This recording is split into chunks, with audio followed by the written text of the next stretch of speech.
Gary, as always, good morning. Great to have you on the show. Hi, good morning to you and to your many viewers. Good morning. Now, I want to start off with a statement you would have made concerning the crime scenario and the underutilization, as it were, of the Defense Force, the 5,000 able-bodied men and women who, as you would have put, only a real small fraction is really utilized, to the point where people are even questioning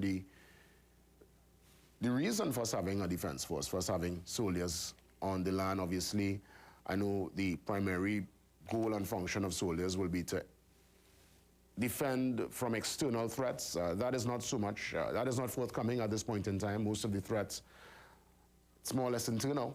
And I guess, is there any kind of working structure in your mind as to how we could integrate? I know it would have been done in the past, but then they would have had many who had issue with such an integration, as it were. So walk me through it, because you would have had experience in both sides of the divide, with the Defense Force as a soldier and, of course, stepping in as a top cop. How can the two really work together in cohesion to ensure there are enough boots on the ground to create an impact with the rising crime scenario in the country?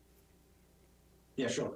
In a nutshell, that is the role and function of the Trinidad and Tobago Defense Force. I think it was very unfortunate when the President Chief of Defense Staff, who actually joined the Defense Force the exact day of myself, we actually went across to the United Kingdom to study. Simultaneously, he went to Dartmouth, which was the Naval Academy. I went to the Royal Military Academy, Sandhurst.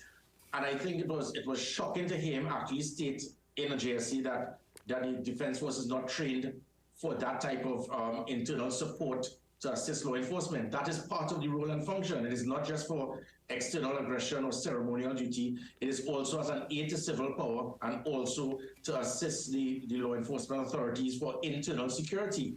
They are all fully, well, most of the soldiers are all trained for what is known, initially it would have been known as counter-revolutionary warfare, but now it is dealing with things as it pertains to crowd control, roadblocks, cordon and search, vehicle checkpoints, foot patrols, mobile patrols.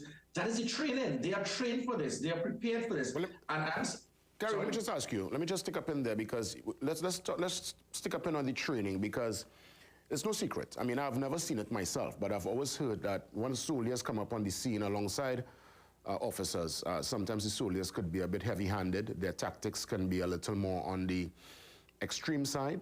And the reality is, with the TTPS pushing this customer service and wanting to more or less work with the community, I'm wondering if soldiers being part of a raid or being part of an exercise and they're coming in with that strong-handed approach, if that in itself will, as you always say, peg back, or it will undermine what the TTPS are trying to do right now with their customer service thrust. Yeah.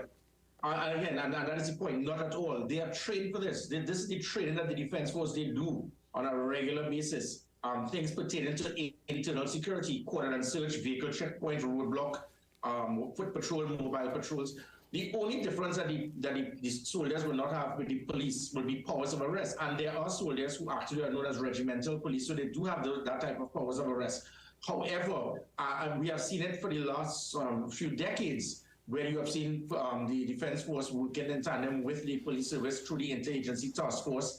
We have seen it when General Sandy was the Minister of National Security, and it was used during the state of emergency in 2011, and there was not one incident. There's a perception by many persons in this country, based on ignorance, that they believe that, you'll hear it all the time, soldiers are trained to kill. Not so. I was the first citizen of this country that returned to Trinidad and Tobago with a United Nations, hear the word, peacekeeping medal. We spent 6 months in Haiti because we can't be trained to kill, but you sent us in a United Nations peacekeeping operation. And it was to do these similar things, to control law and order, to assist and support the law enforcement authorities in Haiti. So they are trained to do that.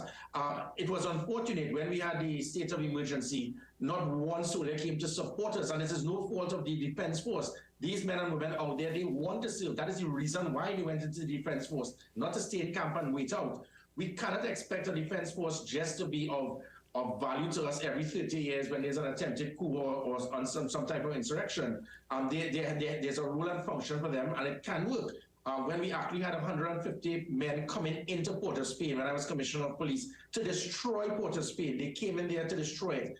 I asked for support from the Defense Force through the Minister of National Security. He refused, and he got a buff from me, and then he cried and went to the Prime Minister and complained that he got a buff. But it's because of his ignorance and not understanding the role and function of the Defense Force. So we had 150 men come in to destroy Port of Spain, which was actually more than what happened during the coup. And you kept all the Defense Force on standby. We had a state of emergency during COVID, and the concept of that was to ensure that people stayed at home, and you had the Defense Force on standby. When are they going to come out of standby? They are trained to do this, they can do it, and this plays a very big part that can assist us in reducing crime. You're speaking about 5,000 odd men and women who are trained and are willing to put their lives on the line for country. They can complement the police service because this is the role and function. For anyone to state that they are not trained to do that, it means you either do not understand the training, or you're trying to say that they are not trained to take part and adhere to their role and function. What about the optics of that? Because there are those who might suggest we are living in a military state, a hardman state, because if indeed that will be the new norm, soldiers alongside TTPS officers. Again, we would have seen it in the past. There's nothing new. But I'm saying ultimately, crime detection, investigating, gathering evidence, there are other factors that play a pivotal role in fighting and detecting crime. So I'm just thinking, just having a presence, a physical and a visual presence of soldiers and officers everywhere in a van, moving in tandem, will that truly impact crime and bring the criminal elements to go in the back and hide and put down their guns, Gary? Remember, when I was commissioner of police, people actually started to say that I was militarizing the police service. But you need to do that at this time. We are in a war zone. There are countries that actually have internal aggression and wars going on with less numbers of persons being killed compared to Trinidad and Tobago. So we are in a war zone. Let us not fool ourselves. It is difficult to find the enemy. But if that is why we need numerical superiority by having the Defense Force complement the police service, because that is what I did. As people complain when I started bringing camouflage into the police service, when I started having tactical militant type units. But it worked. It caused the criminal elements to peg back. It put fear into them. It caused them to respect the police service, because I had to do that because of the absence of the Defense Force to complement us in a virtual war zone. We are at war, and people wanted me to operate with my hands tied. I refused. You've got to take the fight to the criminals. It worked. It caused the criminals to peg back. When I left, every single operation, plan, strategy, tool the plug was pulled, and the criminals realized this is our chance to move back in. So the Defense Force, as the Minister of National Security, when I was minister, there was a shooting in Lavantil, and I sent in the Defense Force, and for 110 days there was just one murder in Lavantil. Everyone knew what was going on. Same thing took place in Rich Plain. We flooded that area. So if people have a problem with us using the tools that are capable to peg back criminals to reduce crime, well, you know which side of the fence they're on. What's your take on the National Security Minister at this point in time, who's in the seat, suggesting that porn, violent music, is a cause for crime? I mean, there are others who would have mentioned the breakdown in family also. There are other factors that people are looking at that might influence and cause folks to go down a particular road. Your take? Well, what he has done is basically summarize the problem we have in this country as it pertains to law enforcement. We make decisions and comments and plans based on my personal view, gut feeling. That cannot work. We even have criminologists that do the same thing. Where they make decisions and comments without research. The concept of criminology is empirical testing, research methodology, data, upon which you can then utilize your limited national security resources in an effective and efficient manner. Failure to do that research and data, it may cause you now to divert your resources. Based on Mr. Hines' statement, he may very well want to form an anti-crime interagency task force to raid Movie Town, the next John Wick movie that comes about. It makes no sense. I mean, I'm not saying that violent movies may cause someone to be inclined to be aggressive. But when it is, you look at in Rwanda, you have child soldiers there. They are not seeing violent movies. But when it is that but they are child soldiers. You can look at Canada and Europe. They have easy access to porn. When look at the crime rate there. It is amazing that he had the audacity to state that the jury is still out as it pertains to unemployment and poverty being a catalyst towards crime. When real criminologists, such as those in the United Kingdom, what they do, unlike many criminologists here, you're supposed to interview individuals, speak to them, understand it is, because the concept of a criminologist is to understand the cause of crime. And that is what they're supposed to do. And when you do that in the United Kingdom, 95% of the individuals who are felons, and they ask, why have you committed robberies? They stated it was because of the need for money. And the reason for that, on most occasions, is because they have unemployment or poverty. It is not to justify it, but it is to show to our government, this is important for us to deal with to reduce crime. So for a minister to bypass that and say that a jury is still out, it means that he is totally ignorant in understanding criminology and making decisions based on his personal perception, and that must stop. Well, interesting you said that, and I want to just kind of bring it back because, you know, I always listen and I try to, you know, wrap my mind around all the commentators, including yourself. Now, when we make comments and we make utterances without, I would say, data, as you would have mentioned, without looking at the metrics, it's really based on a personal opinion. I want to take it back to when the new commissioner stepped into her role and function. You also would have, well, from my standpoint, made comments based on what I believe would have been a personal opinion without giving her, let's say, a moment to really prove herself. She would have mentioned she's going to reduce crime. You had, you know, utterances about that. It almost felt, Gary, honestly, in real layman terms, it felt like a fight down, as it were. What's your take on the new commissioner? And why did you make that kind of commentary when she stepped into the new role? No, not at all. In fact, I actually welcome her. I asked the country to give her a chance. I continue to say that she did not impose herself upon us. She didn't put herself there. She was put there by a police service commission. One was an accountant, one was a financial speaking consultant. So they have no knowledge whatsoever in law enforcement. So she has been given a position based on individuals who are not trained. This is what happened before. You had quality people doing a proper process to select the right person. So now that she's there, we must continue to give her the support. We must continue to hope that she would succeed. What I mentioned is when she made the statement, you can't make a statement, which goes right back to my point. You can't just make a statement unless you have some data, some concept. Because when she made that statement, I remember Julian John jumped up and said, yes, I love her crime plan that she said she's going to reduce crime by June. And then I made the question to Julian John or whoever, what was the crime plan? She didn't give a crime plan. So you can't just say, I'm going to reduce crime in June, and we say, yes, we agree it's going to happen. I knew it was theoretically impossible to have a drastic reduction in crime by that time because of the baton that was handed over to her by the person before that, her predecessor, Mr. Jacob. He made a mess of the whole thing by shutting down, dismantling. So to inherit 600 plus murders and to be a new commissioner, it is going to be very difficult to turn that around. I inherited a disaster from Stephen Williams, and it took me a year and a half before I took control and we started pegging back criminals, and you would have seen the highest reduction in crime in 25 years in my last year. But it took a while. So if it took me over a year, she would not be able to do that in a few months based on the disaster that would have taken place before she assumed office. So that is the point I was trying to get at. Yeah, understood. Gary, let's take a quick break and we'll come back and continue with the discussion and bring some more solutions to the table and also try to get some perspective as to the white-collar criminals and the white-collar circuit that continues to be a major player on this crime stage in Trinidad and Tobago. We'll touch base after the break. So we continue with our discussion. Former top cop and now political leader of the NTA. He's on the Zoom line with us, Gary Griffith, no stranger to the public space in Trinidad and Tobago. Gary, I want to get your perspective. I don't think we ever really went down the road of white-collar crime and its impact. Now, the reality is serious countries that take their law enforcement and look at all aspects of their society very serious. They come really hard. They literally, sometimes it looks, at least from my standpoint, from the outside looking in, like they take a pride in taking down big boys and big girls who would have erred. For some reason here in Trinidad, though, we tend to have a kind of soft spot. Anybody on our level, we say, oh gosh, you know, get them a blind thing.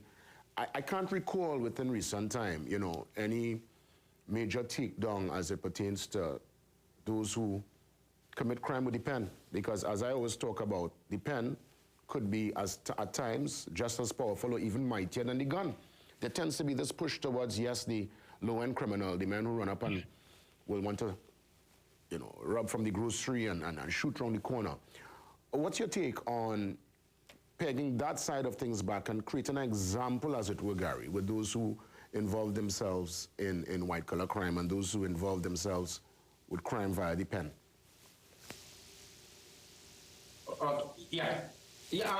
You're correct. And what happens, unfortunately, when I was commissioner of police, I had that where it is we started targeting individuals, not just those with their pants sagging, but those in shirt and tie and a collar.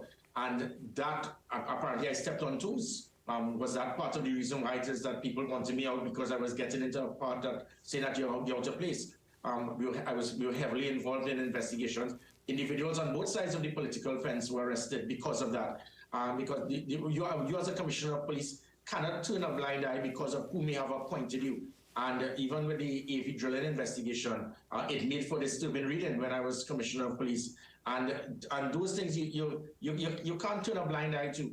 As Minister of National Security, when I was there as minister, I drafted legislation to deal with it. It was known as civil asset forfeiture, because as many people they're inclined to believe that it is very easy to deal with white-collar crime. If you have politicians and other persons who may have the opportunity to pad, to shield, to pay off persons, it makes it very difficult for the law enforcement authorities. So what I did by drafting the civil asset forfeiture was a straightforward situation where, okay, it's difficult for us to pinpoint that you were involved in white-collar crime, but now you have the luxury of all sort of different assets. But then when we look at your pay slip, there's no way that you can amount to that. So now we ask you humbly, how did you acquire this? And that civil asset forfeiture was a powerful tool that is now being presently used by this government, because they changed the name.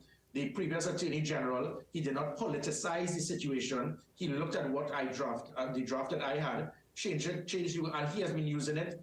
It is being used in a successful manner. So that is important. It can be used. As the Commissioner of Police, I also understood that we had several arms of the police service working in silos. So what I did, I took the white collar, the ACIB, the FIU, the cybercrime, and another unit, and we merged it all to form the white collar crime unit that was never there before. So these things, they have worked. Unfortunately, it didn't continue after I left. But it is very difficult, especially if it is that certain persons in strategic positions could try to muzzle or try to put pressure on the Commissioner of Police, because it may affect them and even their finances. Indeed.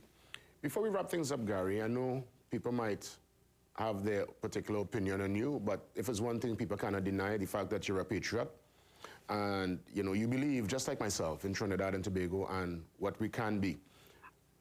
Where are we going as it relates to this crime scenario? What could be a real serious solution, a major impact? What can be done right now, Gary, going into this second quarter of 2023? Because I don't want us to go back to that murder rate we saw in 2022. That cannot be the new normal. In the couple of minutes we have remaining, what's the solution? Yeah, sure. What's a way we could really peg, as you always say, peg it back?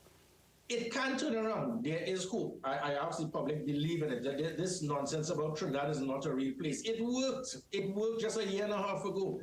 Crime in 2018, 2019 was the #1 concern in the country. It moved to #4 behind health, education, and the economy. And it had nothing to do with COVID, because when you look at Guyana, Jamaica, cities throughout the United States, crime escalated during COVID and then started going down after COVID. So if you put the proper tools, the people, the political will, it can turn around. It is going to be a little difficult now, because after I left, when you unplug all the different things we did as it pertains to the type of technology that is available, the predictive policing, building public trust and confidence in the police service, that moved from 14% to 55%. So from being the least trusted, it became seen as the blue-eyed boy of the public sector, and now it's probably back down. And that is nothing. And that has nothing to do with the officers.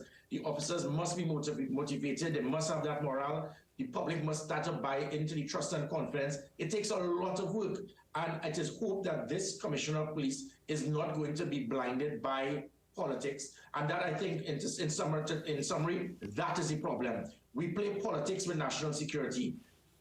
Commissioners, ministers, governments come and go, and as soon as they change, you want to unplug and shut down everything because it will make that last individual look good. It cannot happen. It cannot continue. The solutions are there. The items are there. I will ask Christopher to just put it back in, reboot, and for the Minister of National Security, who will his politics takes precedence over anything else, let us not politicize crime. This is about good versus evil. This is not about red versus yellow or blue. This is about law-abiding citizens versus criminal elements. We circle the wagons, we inject and use what was there before. We can't turn this around. Hey, Gary, I want to thank you as always for the time, for the perspective, and we'll touch base soon. You know, we always get a chance to ventilate and discuss the issues here on the show. Have a great one. My pleasure. You too. Bye-bye.